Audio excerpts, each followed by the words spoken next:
Hello, good morning everyone, welcome to my channel. This is new blog. দেখো এখন বাজে 6:30, একদম রেডি হয়ে গেছি কারণ আমাদের বেরাতে হবে। আমাদের দেখো বাইরে পুরো কুয়াশায় চারিদিকে ঢাকা। কলকাতাতেও মনে হয় এত কুয়াশা পড়ে না, হয়তো কলকাতাতে পড়ে না, এটা শিলিগুড়ি। আমাদের এখন বেরাতে বেরাতে তাও এখনও আধ ঘন্টা, তাই আমাদের যেতে যেতে দেরি, প্রায় রাত 1-1:30 তো বাজবে। সুব্রতদা বলছিল সকাল 4টের সময় উঠে বেরাবে, তা পারলাম না, কারোরই ঘুম ভাঙেনি। তো সমস্ত লাগেজপত্র বাঁধা হয়ে গেছে। দেখো আমরা অলরেডি বেরিয়ে গেছি। ওরা একটু সুব্রতদা আর দাদা একটু চা খেতে গেল। আমাদের ব্যাগ সমস্ত বাঁধা কমপ্লিট। দেখো ব্যাগ দেখেছো, এটা সুব্রতদাদের, আর আমাদেরটা দেখো। এসেছিলাম 2টো ব্যাগ নিয়ে, হয়ে গেল 3টে ব্যাগ। Bag already ready. তো আমরা এই যে বাইরে করে উঠে গেছি, বোনেরা পিছিয়ে আসছে, পিছিয়ে টাটা শিলিগুড়ি, টাটা দার্জিলিং, আবার কোনো দিন আসবো। তো আজকের মতো শিলিগুড়ি টাটা, বাই। গেটে দাঁড়িয়ে রয়েছি, গেট পড়েছে।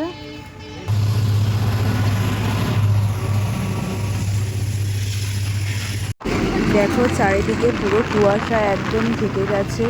বাইক চালাতে এত প্রবলেম হচ্ছে কি বলবো, চারিদিকে এত কুয়াশা, মানে অবস্থা খুবই খারাপ। তো আমরা আবার একটু ব্রেক নিয়েছি, কারণ একভাবে গাড়ি চালিয়ে পা পুরো ব্যথা হয়ে যায়। তো ওই যে ওরা পিছনে দাঁড়িয়ে রয়েছে, ভালো লাগছে না, মনটা খারাপ লাগছে। বাড়ি চলে যাচ্ছি, তার মধ্যে সকালে টিফিনটাও করতে হবে, পেটে খিদা পাচ্ছে আস্তে আস্তে।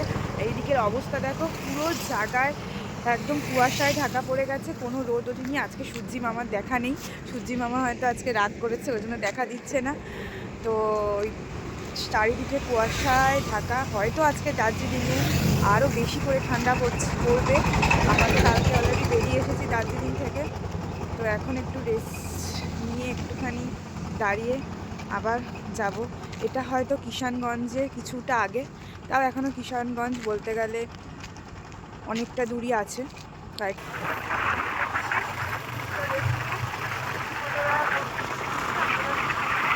আমরা এখন কিষানগঞ্জ পেরিয়ে একটা রাস্তার জায়গায় দাঁড়িয়েছি, সকালে টিফিন খেয়ে নিই। চলো এবারে আমাদের লুচি আর সবজি চলে এসছে। তো আমরা আবার রেডি হয়ে গেছি বেরানোর জন্য। বোন অলরেডি উঠে গেছে বাইকে, দাদা হেলমেট করছে। দেখো আমরা এখানে ফারাক্কা ব্রিজ ক্রস করছি, ফারাক্কা ব্রিজটা পুরো জ্যাম রয়েছে।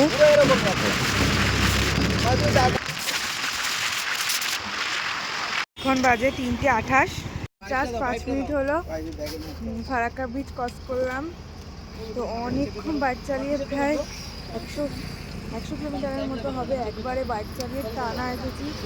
তো এখন সবে ফারাক্কা ব্রিজ ক্রস করে একটু দাঁড়িয়েছি, একটু রেস্ট নিচ্ছি, আর যাচ্ছে না, পা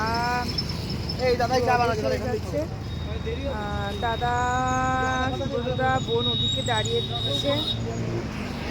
তো একদিকে তো এতগুলো যাওয়া পসিবল না, এখনও অনেকটাই রয়েছে।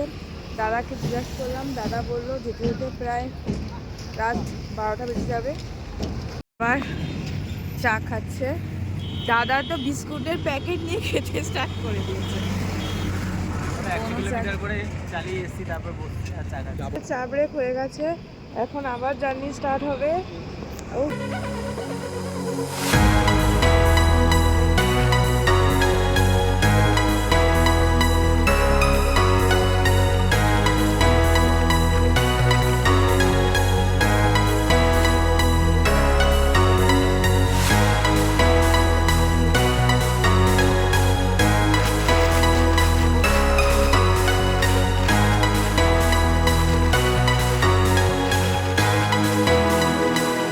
দেখো দেখতে দেখতে সন্ধ্যা হয়ে গেল।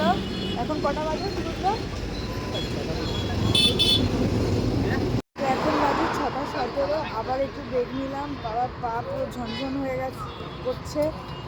দাদারও মানে একদম আর ভালো লাগছে না। এখনো কত কিলোমিটার? 200 কিলোমিটার এখনো বাকি আমাদের বাড়ি থেকে। তো আমরা এখন বহরমপুরে দাঁড়িয়েছি।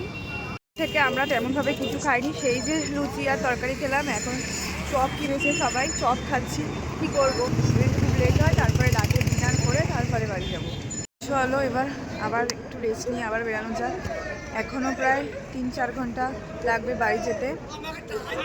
তো অনেক দূর চালিয়ে আসার পর একটা জায়গায় স্টপ হলাম। তো রাতে ডিনারটা একেবারে করে নেবো। তোমাদের দাদা এখানে আগে যখন এই হাইওয়ে দিয়ে কোনো জায়গায় যায়, এখান থেকে ও চা খায় বা অন্যান্য কোনো স্ন্যাক্স টাইপের খায়। বিরোহী হোটেল, ভেতরে মোবাইল অ্যালাউ নেই, তাই জন্য তোমাদের ভিডিওতে দেখাতে পারলাম না কি অর্ডার দিয়েছি। তো আমরা সবাই, আমি আর সুব্রতদা ভেজ থালি অর্ডার দিয়েছি, সাথে একটা ডিমের অমলেট নেব। আর বোন আর দাদা অর্ডার দিয়েছে রুটি আর তরকা বা রুটি মাংস এরকম টাইপের কিছু খাবে। সত্যি কথা বলতে এখানে এইটা মনে হয় যতদূর সম্ভব মদনপুরের আশেপাশের এলাকায় বিরোহী রেস্টুরেন্টটা। তো এত ঠান্ডা, হাত ফাত পুরো জমে যাচ্ছে। মালদার পর থেকে একদম ঠান্ডা ছিলই না, তারপরে মালদার আগে থেকে কোনো ঠান্ডাই ছিল না। তো মালদার যেই পার হলো তারপর থেকে আবার ঠান্ডা স্টার্ট হলো। তো আমাদের ডিনার একদম কমপ্লিট, সোজা একদম বাড়ি। চলো দার্জিলিংয়ের কোনো এক্সপিরিয়েন্স নেই, এখন ঘুম পাচ্ছে, খিদে পেয়েছে, খিদে খাওয়া হয়ে গেছে। বলো কেমন লাগলো? কালকে কালকে সকালে বলবো কেমন লেগেছে তোমার। কালকে সকালে 700 কিলোমিটার গাড়ি চালিয়ে আর কেমন লাগবে। সত্যি খুব টায়ার্ড, কারণ ওরা একটু বেশি টায়ার্ড, কারণ গাড়ি চালিয়েছে, আমরা তো পেছনে বসে রয়েছে, আমাদের আর কি, তাও আমাদের কষ্টটা কম হয়নি। তো চলো এবার বাড়ির উদ্দেশ্যে একদম রওনা হওয়া যাক। যে বাড়ির রাস্তায় চলে এসেছি আমরা, বাড়ি ঢুকলাম। তো দেখো এখন বাজে 12টা 10। অনেক জার্নি করার পর আমাদের দার্জিলিং জার্নি এখানেই স্টপ। তো আমার বাইকে দার্জিলিং এক্সপিরিয়েন্স কেমন সেটা তোমাদের সাথে অবশ্যই শেয়ার করব। আর খুব টায়ার্ড, একদম ভাল লাগছে না, এখন রেস্ট নিয়ে পুরো ঘুম। তো আজকের ভিডিওটা যদি ভালো লাগে অবশ্যই একটা লাইক করে দিও। যারা চ্যানেলটাকে এখনও পর্যন্ত সাবস্ক্রাইব করেনি তো জলদি জলদি সাবস্ক্রাইব করে দিও। টাটা, গুড নাইট, বাই। নেক্সট ব্লগে আবার দেখা হবে।